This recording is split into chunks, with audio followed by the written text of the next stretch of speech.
and welcome to another episode of Failure Friday, where we get to talk about failure and how it's influenced us in our personal lives, our professional lives, and how it's propelled us forward no matter what we're doing.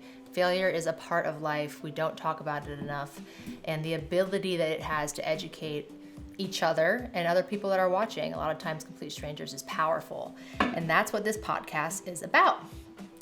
Today we have Gary Stewart. Gary Stewart is a certified public accountant and financial coach.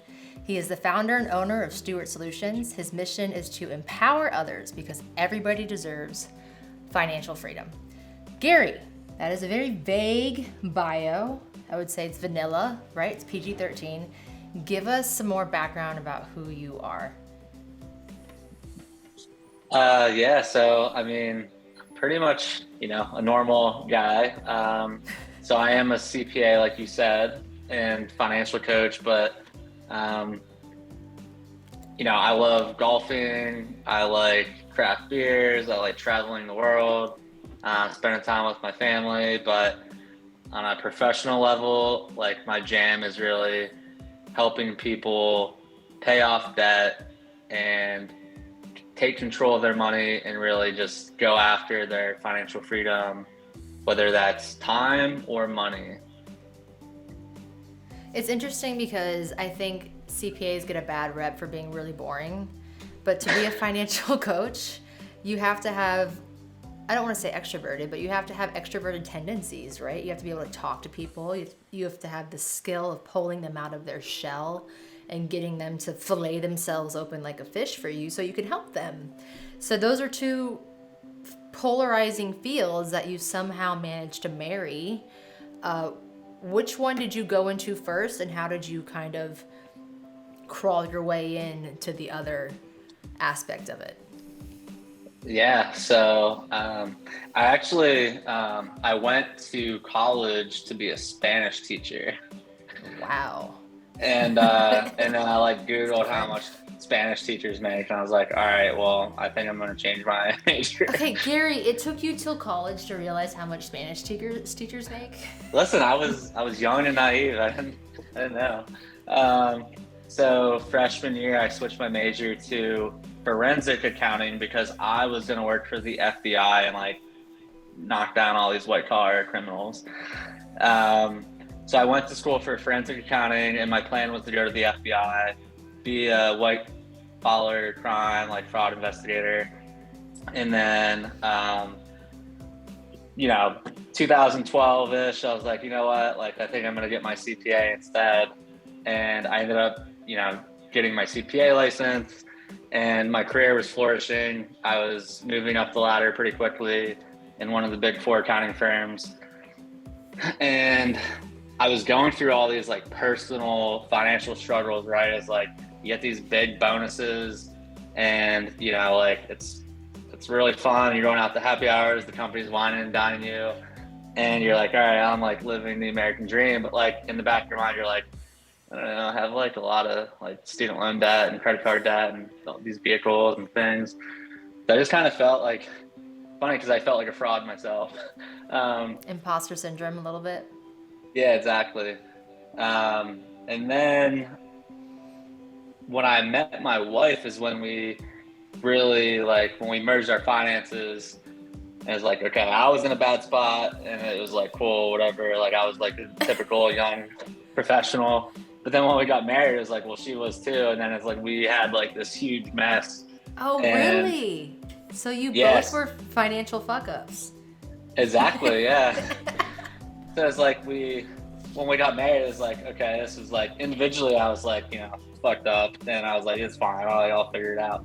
But then when we got married, it was well, we're both now it's uber bad.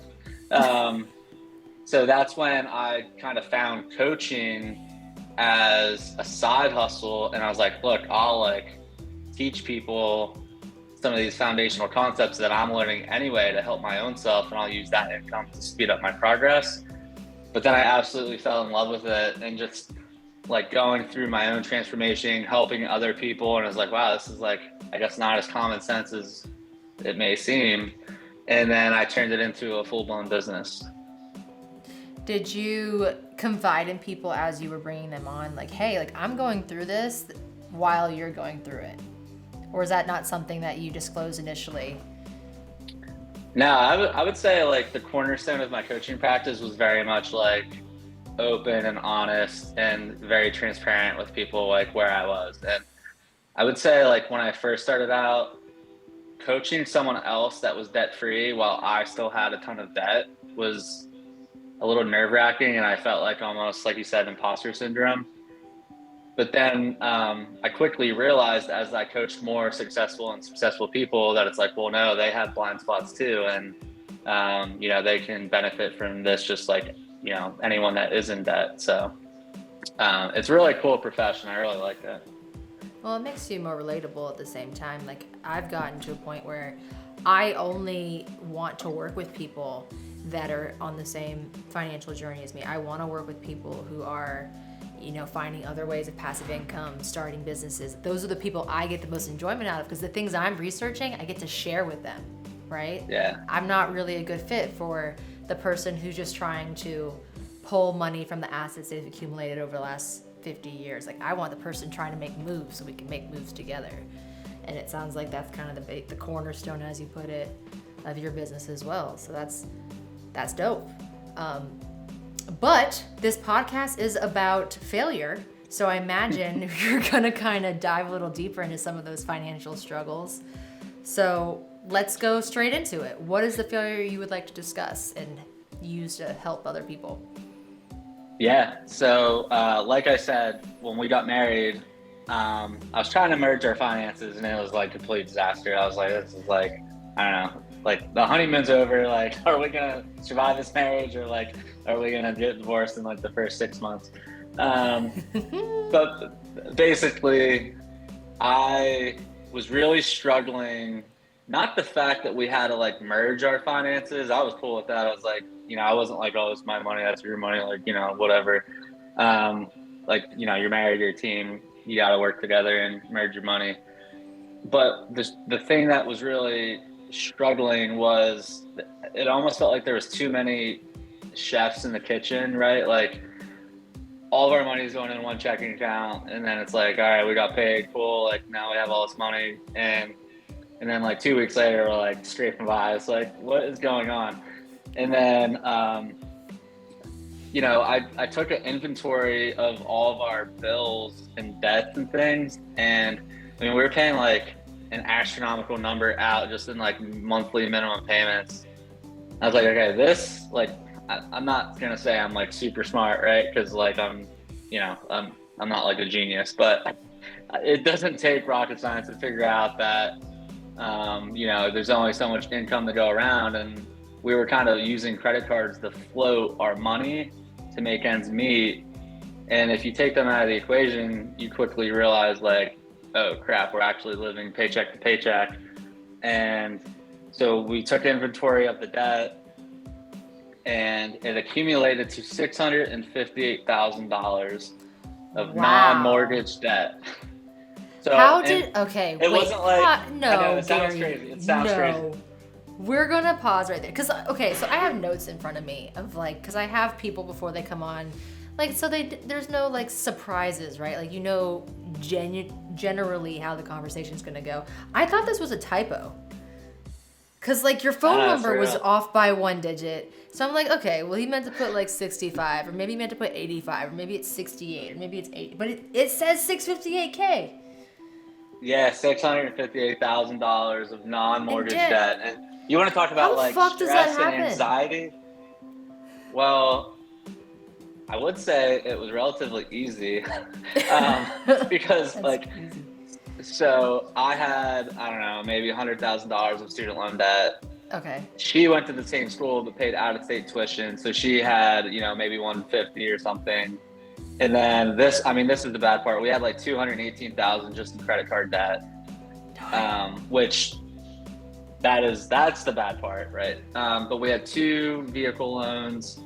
We had a swimming pool loan, a line of credit on our home that we bought before you get married, because like you got to buy a house before you get married, or like, are you married? Yeah. And everything just like accumulated to 658K. I like literally almost fell off my chair when we did our like that snowball. And I looked at her, I was like, look, like this is really bad. And like I kind of shielded her from everything because I was like, I'm the man, I gotta like take care of this. I'm a CPA, blah blah blah. Like I'll leave the finances to me. You just like go do your thing. But you know, it was like a house of cards. Like you can only hide that for so long. So we got on the same page because I was like, look, we got to pay this off. Like otherwise, like we're screwed. Like we're only like, we got married at like 24, 25. I was like if this is how we're gonna start our lives together, like this is not great. So I looked at her, I was like, look, we make decent money. Like I know, like, so we live in Washington, DC area, so it's kind of expensive, like cost of living wise, but I was like, we make good money. Like we can just we'll chip away at it. And like, we'll be done in like, I think I said like 5 or 6 years or something. Like not bad, actually. That's kind of joking, kind of not joking. Cause I was like, I think we can do it. And then actually 6 years later, we paid it all off. wow. Yeah. Damn, that's great. That's awesome. Congratulations. Like I was not expecting you to say that. I don't even think that's yeah. So I don't think I put it in there, yeah. but it says. But oh, damn! Wow. Yeah, I think it was like 5.5 or 6 years. But yeah, the last debt we paid off was our swimming pool, and like it happened to be October, so I was like, it's kind of warm here, not like West Coast warm, but I was like, I'm not closing the pool because I want to pay it off and dive in it. So did you do it? When I pushed that final button, we like popped champagne and jumped in the pool, and it was pretty awesome. I'm proud of you. I just met you and I'm proud of you. That's a lot of debt to pay off. So that's like our story of like, we were financially fucked, as you said. And like, to be honest, like it really wears on your mental health when you have that much crippling debt weighing on you. Oh, I bet. And now like I'm probably like the abnormal American, maybe not, but like I can't even, like we don't have any credit cards just because like it's kind of like know yourself, right? What are your tendencies? So we just made the decision, like we're done with credit cards, like just cash and debit, because I don't want to go back to that lifestyle. So I was like, whatever, like I don't care about the points or cash back, like we'll just be done. Well, that's because you were traumatized, I would say. I mean, that's a traumatic experience. So yeah. I have a question to rewind a little bit. Were these conversations that you weren't having before you guys got married? Did you wait to have a lot of these harder, like, let me see yours and you can see mine type conversations financially until after marriage? So we definitely did not have like premarital financial counseling, and like if there's anyone listening, like do it, because I think it's totally worth it. I work with a lot of people that are engaged and they want to like get a step up above the step ahead of their marriage and work together. So we did not do that. I wish we had, but we didn't. And we never really talked about it.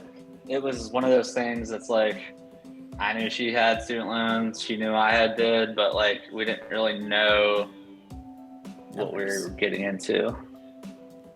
Yeah, I think I take for granted how well that just happened to work out for AJ and I, is that I managed AJ's finances before we were engaged. So like I kind of knew the pros and the cons going into it. Like for example, before we got married, I knew AJ's credit score was 415. I knew that was something that we were going to have to strategically attack starting then and probably for a while going into our marriage, because buying a house, I mean, that's our rate was, and this is when rates were low. Our rate for the first home we bought was like 8%. Because I didn't have the income at the time to justify the house we were going to buy, so we had to use his income, but at the same time, like his credit score's 415. So, and this is when everybody else's rates was like 2.7, and it was just. So I mean, I take for granted that how that was beneficial for us to have that conversation. And now that I have people coming in my office, a lot of Dave Ramsey people who are young couples just getting together, I'm realizing how common it is that people don't talk about this shit. I know. And they really should. I mean, there's nothing, it's kind of like it has a negative stigma, or like maybe, well, honestly, what it is they're probably embarrassed.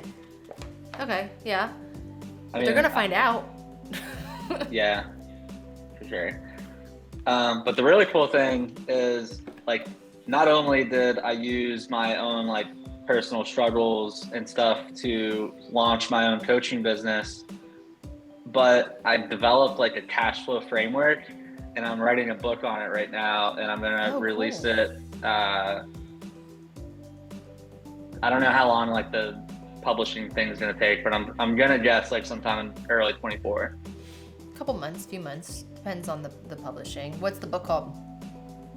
It's going to be called Debt First.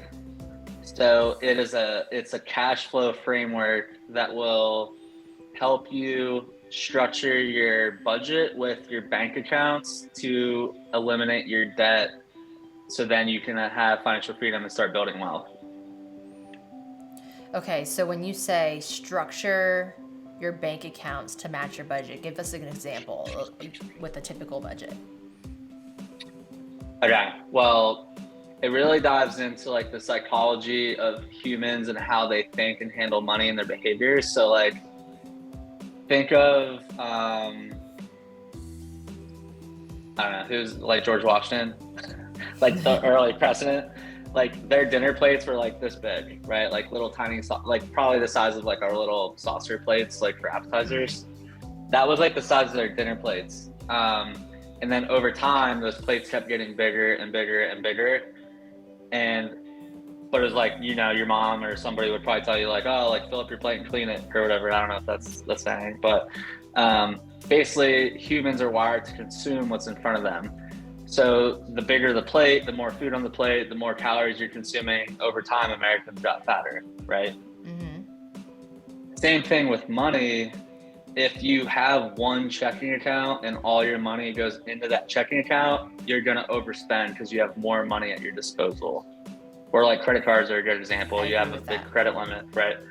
So the framework is really like, there's a simple framework, which I'll just go through real quick. And then there's an advanced framework for like wealth building and stuff. So the debt first framework would be like all your, whether it's self-employment income or personal or W-2 income, it doesn't matter. But all your income, whether you're single or married, whatever, it would all go in one checking account labeled income. And then when you do your budget, you would, you know, I like zero-based budgets. I don't know if you have a preference, but I prefer zero-based. Yeah, so when you do your zero-based budget, you can see on your budget what is for bills and what is for like spending money, right? So you do your budget and you're like, okay, my bills total, I don't know, just easy math. Like say the income is 5,000, say the bills total 2,000, or no, let's say they total 3,000. All right. Mm-hmm. I was gonna say. And then say you want to save like 1,000 for that month, and your spending money is 1,000.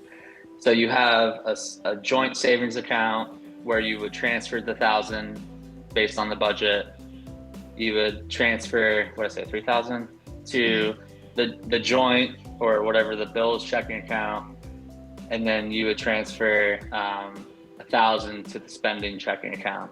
So your debit card is only hooked to the small spending pot or plate. So it's got to get there in order for you to spend it. So you swipe out of that smaller plate or spending account.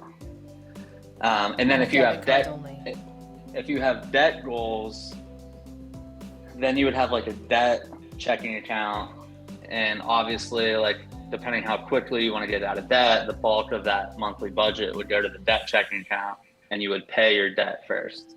So yeah, I think that's super important for people that lack discipline, and I don't say that to be mean. Like there's some people that need that structure because it's the like you're talking about. It's a psychology of money. It takes some people years to get out of the, I don't want to call it a broke mindset, but the consuming mindset, consumption mindset. Consuming, yeah.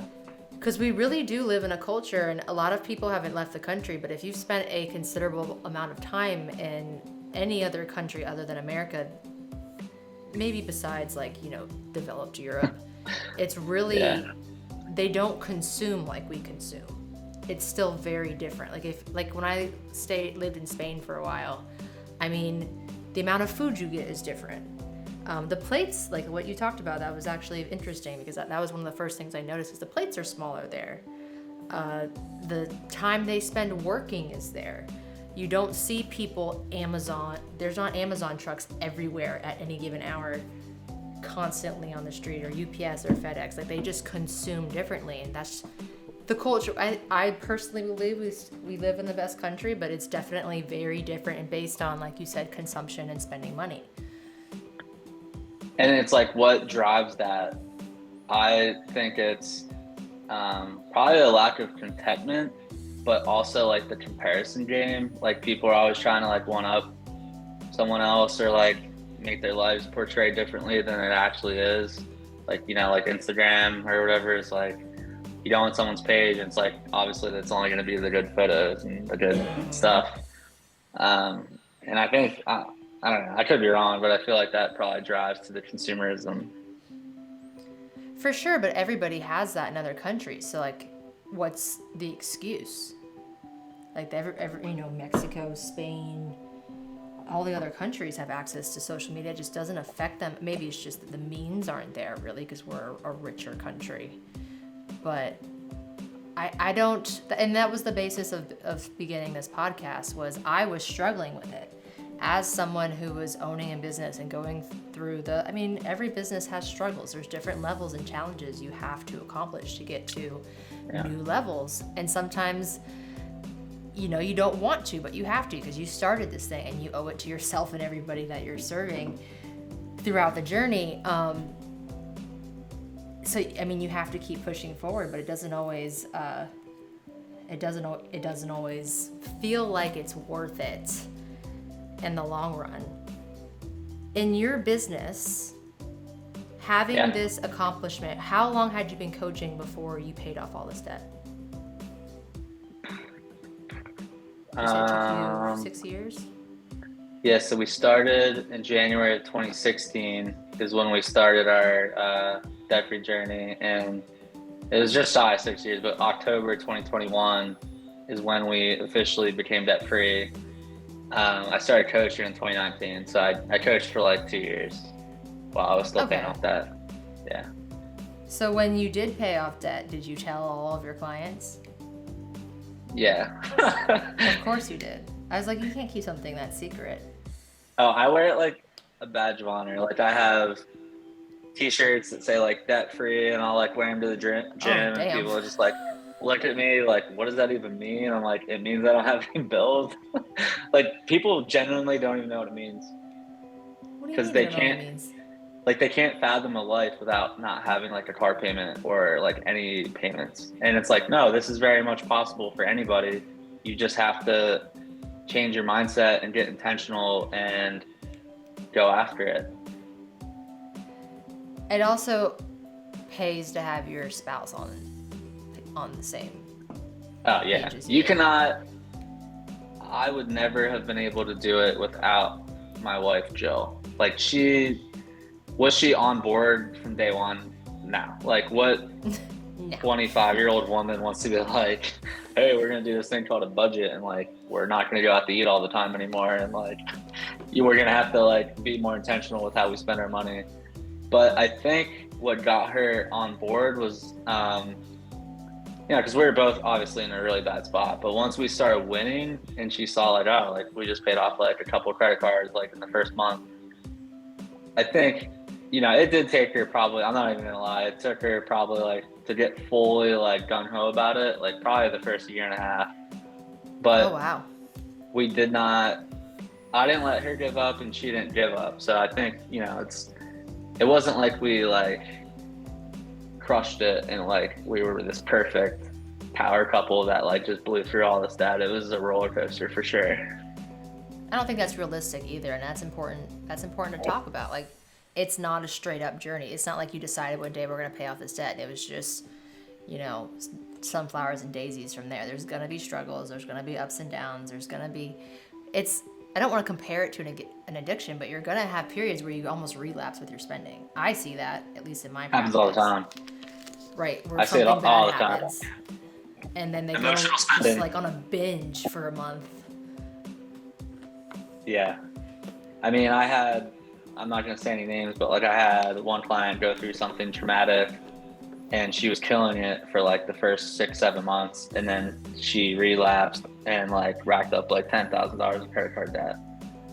So it's emotional spending is, you know, a very real thing. And that's why like I don't tell people what to do. It's like up to them. You know, if you want to use their credit card, by all means, go ahead. But if the temptation is there and it's accessible and you know your spending habits or your emotional habits, chances are you might end up back in credit card debt, right? So for me personally, we just made the decision not to use it anymore.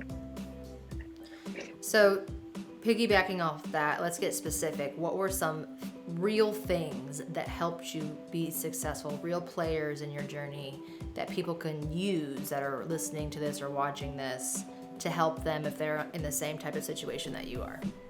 Like, what budget app did you use? Did you guys have meetings? What type of technology did you use to assist you? Okay. This is probably going to shock you, but I used paper and pencil. So all you like Excel wizards out there that have like all these fancy spreadsheets, like Wizardry. You know, they're cool, but like you can make progress with paper and pencil. You mentioned so my coworker turned me on to Dave Ramsey, and you know, now I'm actually like a Ramsey coach, so I'm affiliated with him, but I obviously own my own business. So that gave me like a really good starting point. I read his book and it just like blew my mind. I was like, this is like so simple, it's almost too easy. Like you just like, you know, rank your debt and then pay it off like that and do a budget. And you know, that was really how I got started. Is I read his book in like 2014, and then in 2015 I did the FPU, and my wife didn't do it because she's like, I don't like this guy. I was like, whatever, well, I'll do it, and then I'll regurgitate the information to you. But we made it fun. I think that's what really like helped us go the distance, is like our budget meetings, as you said. We would make them like charcuterie boards and like wine nights and like make it fun, and like it doesn't have to be boring. So, you know, don't be afraid to like spice it up a little bit. You know, budgeting's not like always that sexy, so wine and cheese and stuff makes it better. And then, you know, if you're single, definitely get an accountability partner, whether that's someone in your circle or like a coach like myself, or someone that you know that's a coach. So important. And I think my last piece of advice would be really know why you're doing it. You know, our why changed a few different times, because like halfway through it, we're not halfway, but like towards the end, we had our first child, and it's like that kind of threw fuel on the fire, because we're like, oh shit, like now we have another human being, and like we need to like clean this up quick because we're in charge of like another person. That'll do it. Yeah, so I think knowing why you're doing it, because then like when you want to quit or give up, if you think about why you're doing it, which for me was personal and financial freedom, right? Like I work 10 or 15 hours a week. I have my own business. My wife's at home with the kids, and we're just like, we're good, right? Like I have freedom with like wealth for me is like time, right? And money.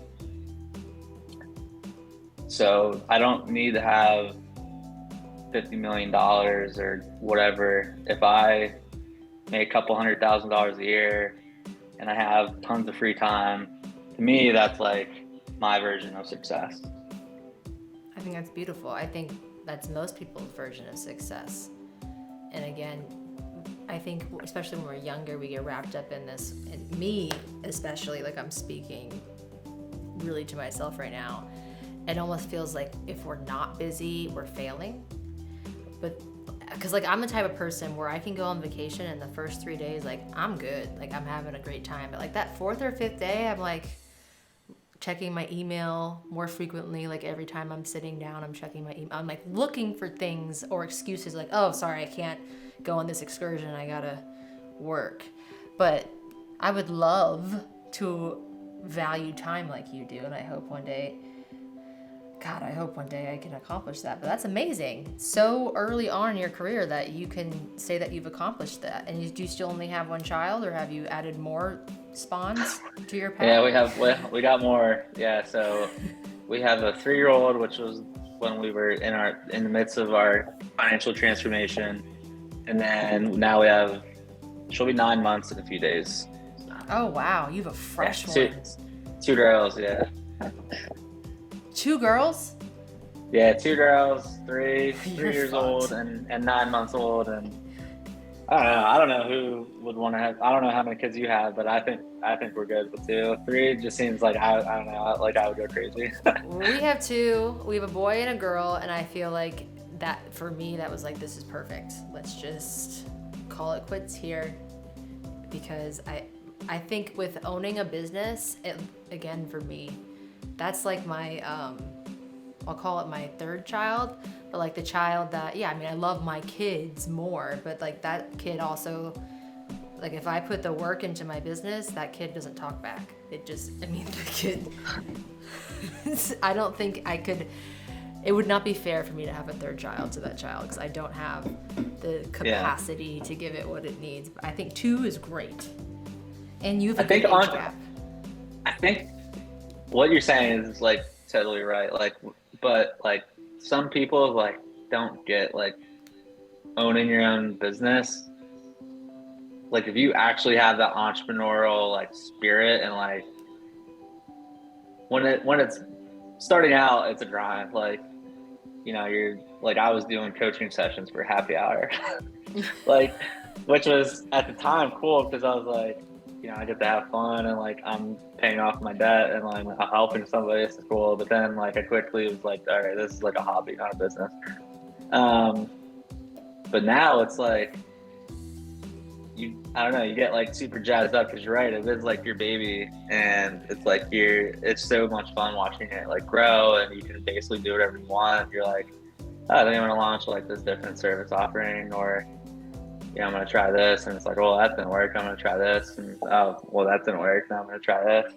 I don't know, it's just fun. It's a lot of fun. Yeah, it's not fun all the time. So actually at dinner, which I rushed home to be here for, it's still late, we talked about this because she's a business owner, and we talked about 1/3. So I have a life coach, and she was talking to me about this, but then I also saw this on Instagram. So like, I guess I pay for memes to be regurgitated back to me in a motivating fashion, but whatever, it makes sense and I appreciate it. 1/3. So if you're doing something challenging or something technical, something that takes years to master, and there's constantly new challenges, there's a rule called 1/3, where you should really hate it or not like it 1/3 of the time, be okay with it 1/3 of the time, and then love it 1/3 of the time. And if you're remaining within those ratios, then you're on the right path. It's when you hate it more often, or it feels really good more often, and that's when you have to kind of look at, all right, am I becoming overworked, or what do I need to reevaluate in my journey here to kind of get back on course. And that really sunk in for me, because lately I've been going through a season of challenge, but I have to remember that I love what I do, and I would probably still be doing it if I didn't make money doing it. And not everyone's meant to own a business. I feel like I say this every episode, and that is okay, because you're making it sound pretty amazing, and it's not amazing all the time. No, it's not all. No, there's that. Like right now, I'm in the middle of tax season. This is like probably my my least favorite time of year. Um, Oh. Not because I don't like taxes, but it's just like it's a lot, right? Like doing a ton of people's returns, and there's just a lot of back and forth and a lot of late nights and stuff. But that's what helps me afford the other 8 months of the year, right? So it's one of those things. But yeah, and so I told you how much I love just like running a business, and I think my first year. So in 2019, I didn't make any money because I told you I was doing it for Mm-hmm. happy hour. 2020, I made $4,000.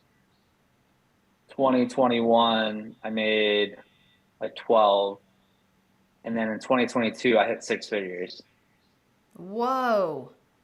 because I amped it up a notch. But that helped me get so much more confident in how to grow a business that now I actually do business coaching. Wow, that's So awesome. So I do personal coaching because that's like my passion, right? Like, I love working with young professionals that have debt, they're stressed out, they're confused, but they desire financial freedom. That's like my wheelhouse, right? Mm-hmm. But as a CPA, I always meet a lot of business owners because like tax season and bookkeeping and stuff. So I was like, you know what? Like I did okay, like growing my business. So I launched a business coaching like advisory type service. And now I have like all these synergies across my business with business coaching and bookkeeping and taxes and personal coaching. So it's been really fun like adding all these things. No, that's cool. I'm learning more about business coaching because I've been reading into EOS, entrepreneurial operating systems, Um, and operating that in my own. That's a really great, if you haven't looked into that. Entrepreneurial operating system is essentially a process on how to build a business that's scalable. I'm still learning about it and implementing it in my own business, who's but I the most, who's the guy or girl? Who's the owner of that? oh, let me look at my Audible book. I've been Give doing me a a lot of moment. Donald Miller. I like him. EOS. Entrepreneurial operating systems. EOS worldwide. Okay, There's I'll like have to check 11 that out. books. Yeah, we should probably tag it. I'm in a BNI networking group, and several of the businesses that are much older than me and are super successful, because I'm at a stage in my business where it's a rough season, right? The stock market is down, and the bulk of my business is based off of the value of people's accounts. So even if the stock market goes down, my workload might not change, but I'm making less. But I'm Mm, also at what's been fascinating about the stock market, because this is my first real down market, right? okay, I'm young, yeah. so you can read about it in books all you want, but it's different when you're running a business and actually feeling it. And what I found is you'll lose business because people that are not as financially literate, they need someone to blame. So who's the Bobo doll?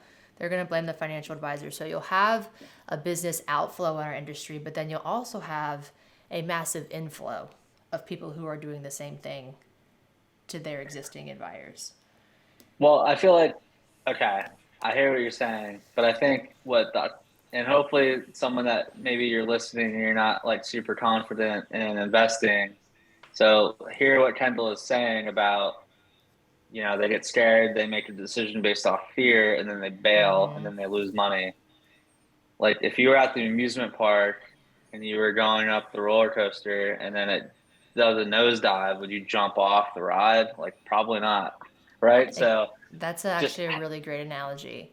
But just try hang on. telling that to someone who's emotionally unstable. Well, here's what I tell to my wife because she doesn't understand how like any of the market stuff works, and probably like 90% of America doesn't. So They I was don't. like, look, Yeah, it's when the okay. market's down, let's just pretend everything at Costco is on sale. All right, like there you go. So that's how I explain it. there's a vastly different mindset between the middle class, upper middle class, lower middle class, certainly people living in poverty, and the wealthy.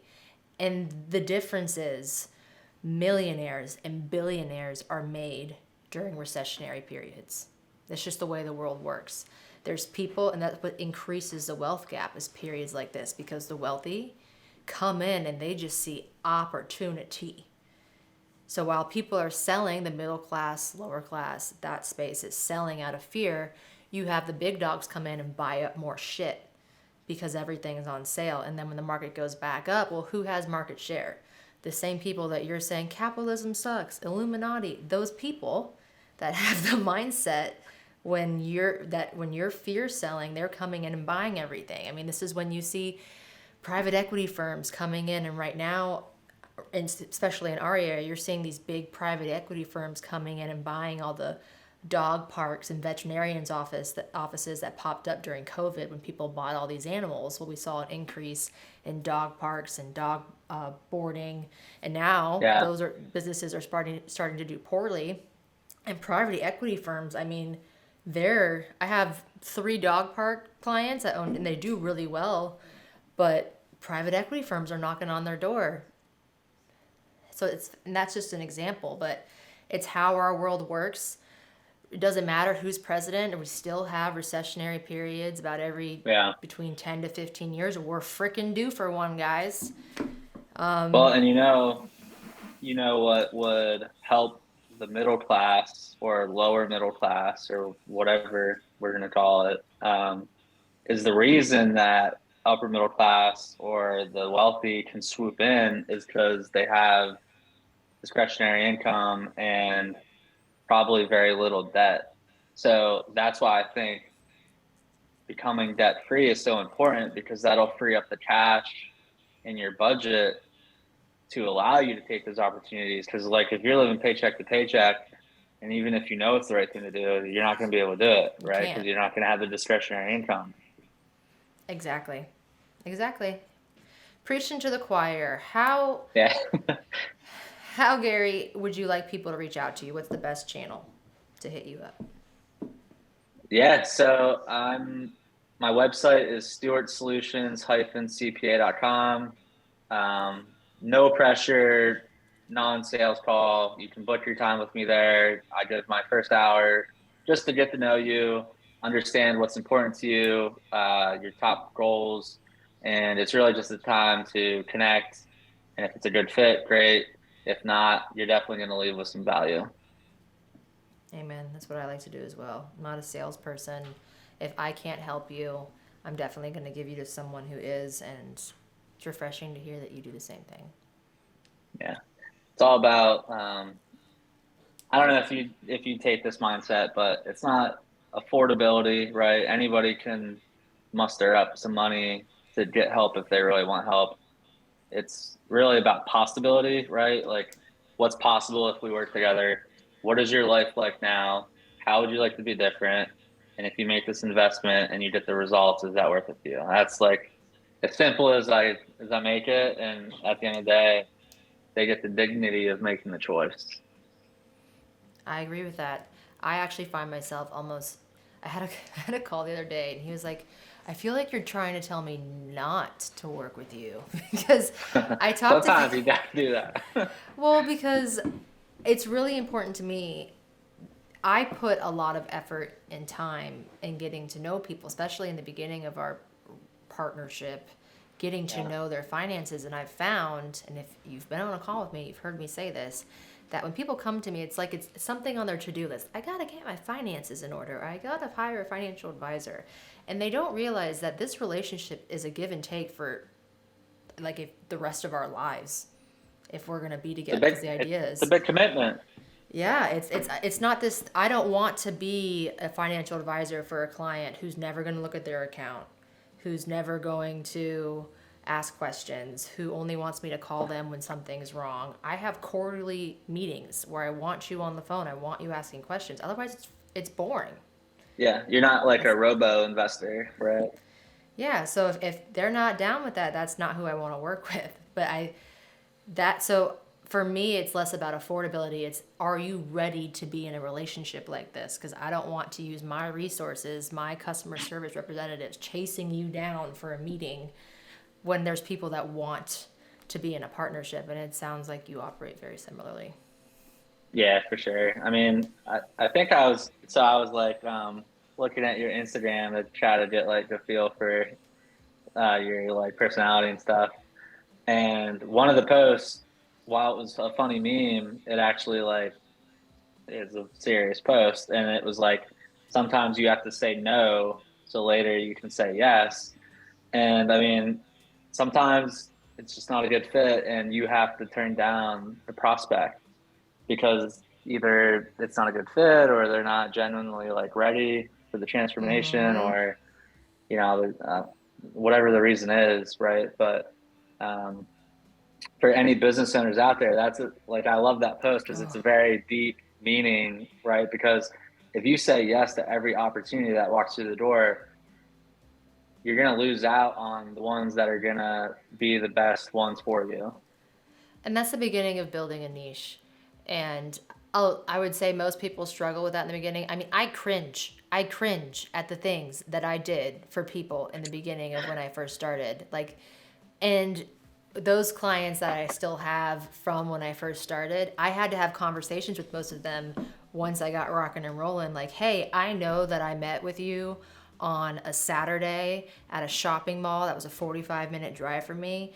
That's not going to happen anymore. Or I know that I personally called you to schedule your meetings. I have an admin now. Like, you're not going to talk to me like when you call, you're not going to get me on the phone every single time cuz I'm doing shit for your accounts. Like, and looking back, I held resentment towards them, but it wasn't their fault. I set that expectation. Yeah. Boundaries is that's like the hardest thing to learn. Like when we all have those like battle wounds. I feel like boundaries was like the big one. It took me the first couple of years to figure that out.